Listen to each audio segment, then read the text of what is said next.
Assalamualaikum warahmatullahi wabarakatuh. Di sini saya dan kelompok saya akan mepresentasikan Lembaga Muhammadiyah di Masjid Al-Hikmah. Saya Anugrah Agung F dengan NIM 211020022.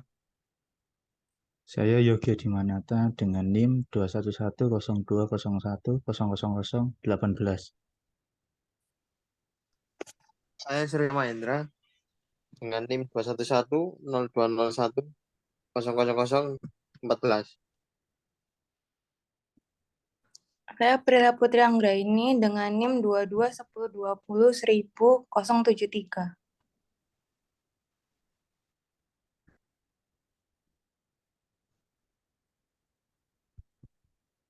Latar belakang.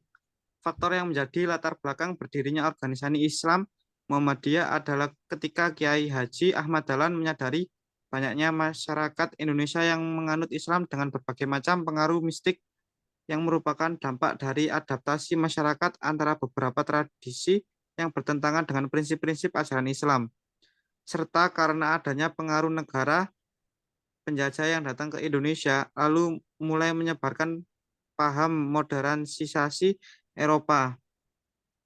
Maka tujuan Muhammadiyah dilakukan untuk mengarahkan masyarakat Islam agar lebih memahami prinsip Islam yang sebenar-benarnya, agar masyarakat Islam bisa menjalankan dengan baik tanpa adanya pengaruh tradisi atau budaya lain yang bertentangan, salah satunya dengan mendirikan beberapa lembaga Muhammadiyah. Sejarah berdirinya. Pada tahun 1992, awal berdirinya Majelis Taklim yang dinamai Al-Hikmah dengan kegiatan-kegiatan yang diisi kajian-kajian tafsir Al-Quran antara rumah yang diasuh oleh Ustadz Fahnuddin Munir almarhum dengan menjalankan waktu ada 11 orang mewakafkan tanahnya untuk membangun masjid terkumpul kurang lebih 1.156 meter persegi. Peletakan batu pertama tanggal 9 April 1999 dengan luas bangunan 484 meter persegi dengan biaya swadaya dan dinamai Masjid Al-Hikmah. Pada awal tahun 2001, tepatnya tanggal 6 Januari, masjid ini pertama kali ditempati sholat Jumat di tahun 2004. Saat itu lantai 2 mulai dikerjakan dan sampai saat ini sedang direnovasi untuk memperluasan ruang utama dan pembangunan tempat wudhu laki-laki maupun perempuan. Pembelian mobil ambulan tanggal 5 Januari tahun 2018, di launching tanggal 4 Februari 2018, dan sampai saat ini sudah melayani kurang lebih 351 pasien baik sakit maupun meninggal.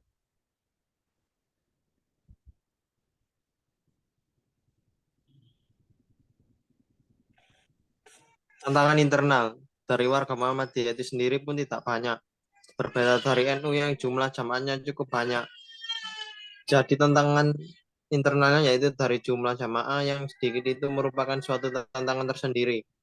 Karena jumlahnya lebih sedikit. Sehingga untuk mewujudkan keinginan itu tidak mudah, baik dari sisi jamaah maupun dalam upaya mendirikan sebuah masjid.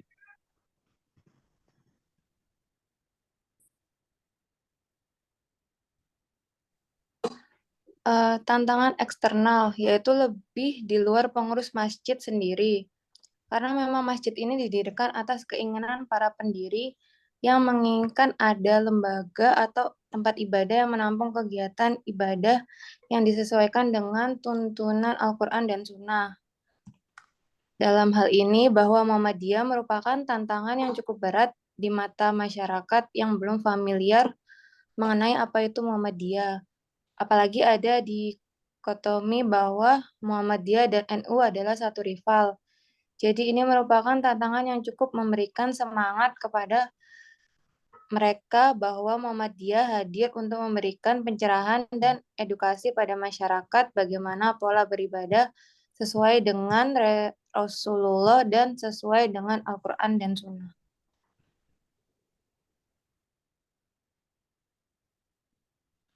Cara menghadapi tantangan. Merubah cara berpikir masyarakat, tentunya Muslim yang selama ini tidak melakukan ibadah sesuai dengan sunnah, untuk merubah itu sesuai dengan tuntunan Al-Quran dan sunnah. Yang kedua, untuk menghadapi tantangan, kita juga melakukan pendekatan melalui pola sosial keagamaan kita. Kedepankan dan kita membuat kegiatan-kegiatan yang mendekatkan mereka dengan kita, yaitu memberikan fasilitas mobil ambulans gratis. Yang ketiga, tidak hanya itu, santunan-santunan kepada anak yatim, fakir miskin, duafa, dan membantu anak-anak yang masih sekolah untuk kita biayai SPP-nya dari tingkat SD sampai SMA. Jadi masyarakat ini kita dekatkan dengan model pendekatan secara sosial ekonominya juga. Yang keempat, mengadakan kegiatan pengajian juga hampir setiap hari untuk 1 bulan penuh.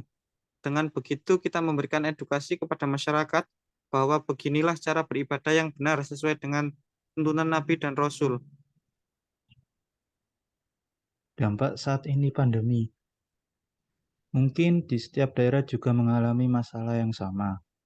Dengan adanya lockdown dari pemerintah, maka fasilitas publik termasuk tempat beribadah pun tidak boleh melakukan kegiatan atau mengumpulkan banyak jamaahnya.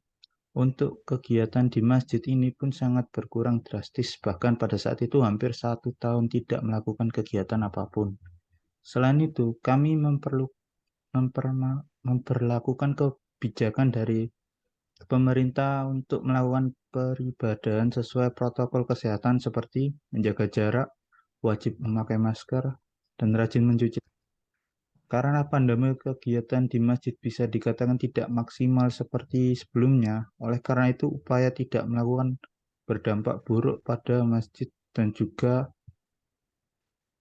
membantu memberhentikan penyebaran penularan COVID, maka lebih baik kami membatasi kegiatan apapun di masjid ini.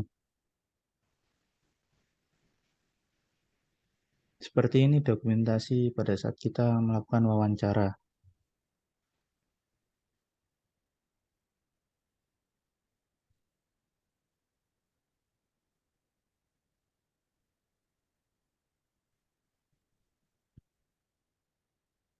Sekian presentasi yang bisa kita sampaikan, kurang lebihnya mohon maaf.